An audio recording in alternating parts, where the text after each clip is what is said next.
What's up mga ka-angler? Unboxing video na naman at ito na may dumating tayong item na galing sa Shopee. At ito na, buksan na natin ng magkaalaman na mga ka-angler. So, meron tayong product na gustong subukan. At yun na nga, nakuha natin ito sa Shopee.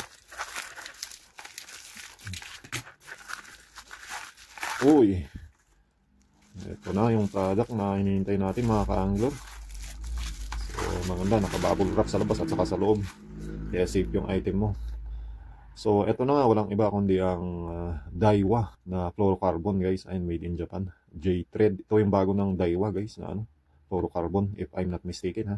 So, ito gusto kong subukan guys kasi medyo kakaiba to sa ibang ginagamit ko eh. Mas manipis siya kumpara dun sa iba. Silang 50 pounds sa ginagamit kong ibang brand, pero mas manipis siya. 0.55 mm lang siya.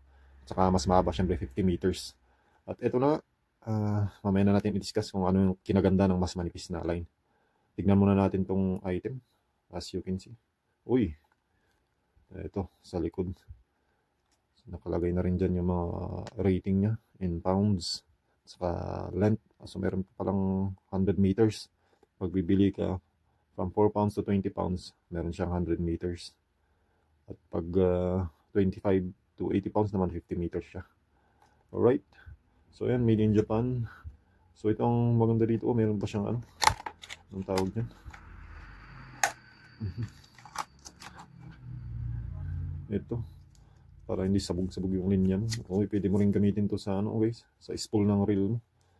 So parang may freebies ka na rin pang fold ng sa spool ng reel para hindi siya sabog-sabog yung line. At eto na guys. So check na natin yung talagang fluorocarbon. Oh, fluorocarbon nga. So, malalaman mo kasi pag hindi fluorocarbon or hindi 100% fluorocarbon, malambot. So, ito matigas-tigas kaya fluorocarbon talaga. Daiwa J-Thread fluorocarbon. Ayan, made in Japan. At yun na nga, sabi ko kanina, 0.55 yung nipis niya. So, ang kagandahan kasi guys ng mas manipis na linya, pang short casting man o jigging, una sa lahat, mas maganda yung langoy ng lure mo kasi less drag yung hinihila niya kasi nga manipis yung line.